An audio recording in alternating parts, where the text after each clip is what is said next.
আজ আমি আপনাদের সাথে শেয়ার করব খুব সহজ, সুস্বাদু এবং হাই প্রোটিন স্যান্ডউইচের রেসিপি, যেটা ব্রেকফাস্টে হোক, বাচ্চাদের টিফিনে হোক কিংবা ইভিনিং স্ন্যাক্সের জন্য একদম পারফেক্ট। হ্যালো এভরিওয়ান, আমি মিতা। স্বাদের সফর চ্যানেলটিতে জানাই আপনাদেরকে অনেক অনেক স্বাগত। তো চলুন শুরু করা যাক আজকের রেসিপিটি। আপনারা প্লিজ ভিডিওটা শুরু থেকে শেষ পর্যন্ত দেখবেন। এখানে আমি একটি প্যানে জল গরম করতে দিয়েছিলাম। জলটা যখন ভালোভাবে গরম হয়ে যাবে ওটাতে সামান্য নুন দিয়ে দেবো, দিয়ে এক বাটি সোয়াবিন দিয়ে দেবো। এই সোয়াবিনগুলো যখন ভালোভাবে সেদ্ধ হয়ে যাবে গ্যাসের ফ্লেমটাকে অফ করে আমরা এটা জলটা ঝরিয়ে রেখে দেবো। তো ততক্ষণে এখানে আমি স্যান্ডউইচের জন্য কিছু চপিং করে নিচ্ছি। যেমন আমি নিয়েছি অনেকটা রসুন, দু টুকরো আদা আর দুটো কাঁচা লঙ্কা। যদি আপনারা বাচ্চাদের জন্য বানান তাহলে লঙ্কাটা স্কিপ করবেন, কিংবা আপনাদের স্বাদ অনুযায়ী লঙ্কাটা কম কিংবা বেশি করে নেবেন। তো এখানে আমি লঙ্কা, রসুন আর আদাটাকে ভালোভাবে চপ করে নিয়েছি। এবার এটাকে একটা প্লেটে নিয়ে নেব। সাথে আমি এখানে দিয়েছি দুটো মিডিয়াম সাইজের পেঁয়াজ। পেঁয়াজটাকে রাফলি কেটে এটাকেও আমরা ভালোভাবে চপ করে নেব। চপারে কি হয় না, কাজটা অনেক বেশি হ্যান্ডি আর তাড়াতাড়ি হয়ে যায় বলে আমি চপারে ইউজ করেছি। আপনারা কুচি কুচি করে কেটেও নিতে পারেন। এখানে দেখুন পেঁয়াজটাকেও আমি ভালোভাবে করে কুচি করে নিয়েছি। এবার একটা ক্যাপসিকামের অর্ধেকটা ক্যাপসিকাম নেবো। ক্যাপসিকামটাকেও আমরা রাফলি কেটে এটাকেও ভালোভাবে চপ করে নেবো। আপনি চাইলে অন্য ভেজিসও দিতে পারেন, এর মধ্যে গাজর, বিনস এসবও অ্যাড করতে পারেন। তো এখানে আমি ক্যাপসিকামটাকেও ভালোভাবে কুচি কুচি করে নিয়েছি। এবার যে সোয়াবিনটা আমরা জল ঝরাবার জন্য রেখে দিয়েছিলাম, এমনি জলটা তো ঝরে গেছে, আর যেটা আরো সোয়াবিনের মধ্যে আছে ওটাকে ভালোভাবে আমরা হাত দিয়ে নিংড়ে বের করে নেবো, যেন সোয়াবিনের মধ্যে একটুখানিও জল না থাকে। এবার সোয়াবিনটা খুব ভালোভাবে চপারের সাহায্যে চপ করে নেবো।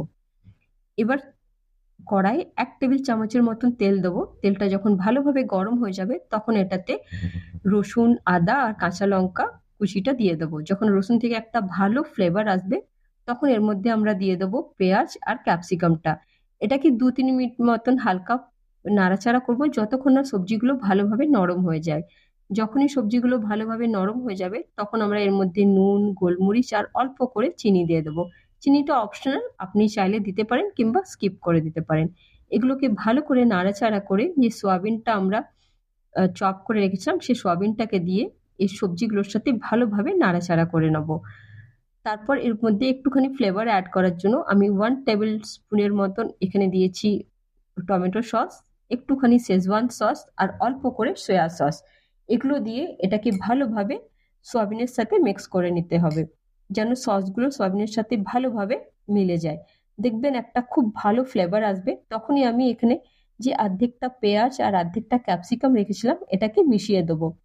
এটা পরে মিশালে কি হয় না, সবজির যে একটা ক্রাঞ্চিনেস থাকে ওইটা মেনটেন থাকে, তাহলে আমাদের যে স্টাফিংটা থাকবে ওটা খেতে আরো বেশি সুস্বাদু লাগে। তো বাস হালকা নাড়াচাড়া করার পরে গ্যাসের ফ্লেমটা আমরা অফ করে দেবো। তো এখানে দেখুন আমার স্টাফিং একদম রেডি আছে। এটাকে আমরা একটা বাউলের মধ্যে ট্রান্সফার করে নেবো ভালোভাবে ঠান্ডা করার জন্য। তো স্টাফিংটাকে ভালোভাবে ঠান্ডা করে নেবো। তারপর এটাতে আমরা অ্যাড করব 2 টেবিল চামচের মতন দই। দইটা দিলে কি হয়, এক তো স্টাফিংটা নরম হয়, দ্বিতীয়ত এর মধ্যে একটা ক্রিমি টেক্সচার আসে, আর এটা খেতে আরো বেশি সুস্বাদু হয়। আপনি চাইলে এর জায়গায় মেয়োনেজও ইউজ করতে পারেন, কিন্তু আমি জেনারেলি মেয়োনিজ ইউজ করি না বলেই আমি টক দইটা ইউজ করি। এটা হেলদিও আর খেতেও খুব দারুণ লাগে। তো এখানে আমি স্যান্ডউইচের জন্য ব্রেড নিয়ে নিয়েছি। ব্রেডের চারদিকটা অল্প করে কেটে নেবো। তো ওইটার আমি ব্রেড ক্রামস বানিয়ে নেবো। আর এই ব্রেডগুলোতে কি করব, আমরা একটু একটু করে বাটার লাগিয়ে নেবো সব ব্রেডগুলোতেই। দিয়ে যে স্টাফিংটা বানিয়েছিলাম সেই স্টাফিংটাকে ভরে ভরে রাখবো। 3-4 চামচ এর মধ্যে আমরা স্টাফিং দেবো ভালোভাবে। দিয়ে এটাকে ভালোভাবে ব্রেডের চারপাশে এটাকে স্প্রেড করে দেবো। দিয়ে আরেকটা ব্রেড নিয়ে ওপরে ভালো করে চেপে দেবো। তো দেখুন আমার একটা স্যান্ডউইচ অলরেডি রেডি হয়ে গেছে। এভাবেই আমি সব স্যান্ডউইচগুলোকে রেডি করে নেবো। দিয়ে আজকে আমি এই স্যান্ডউইচগুলোকে দু ধরনেই গ্রিল করে দেখাবো। একটা তো মানে গ্রিলারে, আর একটা তাওয়াতে। তো এখানে আমি দিয়ে দিচ্ছি স্যান্ডউইচ মেকারে দুটোকে গ্রিল করার জন্য, আর তাওয়াতে অল্প করে বাটার দিয়ে যে দুটো বানিয়ে রেখেছিলাম সে দুটোকে তাওয়ার মধ্যে দিয়ে দেবো, কিন্তু গ্যাসের ফ্লেমটা একদম লো রাখবেন। দিয়ে হালকা করে উল্টিয়ে পাল্টিয়ে দুদিকটা গোল্ডেন করে ভেজে নেবো। একদম লো ফ্লেমে ভাজবেন, তাহলে কিন্তু ওপরের লেয়ারটা ভীষণভাবে ক্রিস্পি হবে। আপনি দেখুন দুদিকটাই আমি ভালো করে ভেজে নিয়েছি একদম গোল্ডেন হওয়া অবধি। এবার এটাও আমার হয়ে গেছে, আর স্যান্ডউইচ যেটা আমি স্যান্ডউইচ মেকারে দিয়েছিলাম সেটাও হয়ে গেছে। তো দুটোই দেখুন, দুটোর মধ্যে কিন্তু কোনো তফাৎ নেই, দুটো সমানভাবে ক্রিস্পি হয়েছে। আপনি যেমন ভাবে ইচ্ছা তেমন ভাবেই বানাতে পারুন। তো দেখুন, এটা দুটো আওয়াজই আমি আপনাকে শোনাচ্ছি। এটা যেটা আমরা স্যান্ডউইচ মেকারে বানিয়েছিলাম সেটা, আর এটা হচ্ছে যেটা আমরা তাওয়াতে বানিয়েছিলাম। তো এটাকে জাস্ট চিকন করে কেটে নেবো। আপনি এর কালারটা, ভিতরের টেক্সচারটা দেখুন, এটারও আওয়াজ শুনুন, একদম পারফেক্ট আছে। তো এটাকে আমি একটু সস দিয়ে আজকে ডেকোরেট করে সার্ভ করছি। তো এটা আপনার বাচ্চাদের টিফিনেও দিতে পারেন, ভীষণ হেলদি আর পুরো প্রোটিন রিচ একদম। সয়াবিন দেওয়া আছে, তাহলে প্রোটিনে ভরপুর। তো কিংবা ইভিনিং স্ন্যাক্সও আপনি এটা চায়ের সাথে এনজয় করতে পারেন।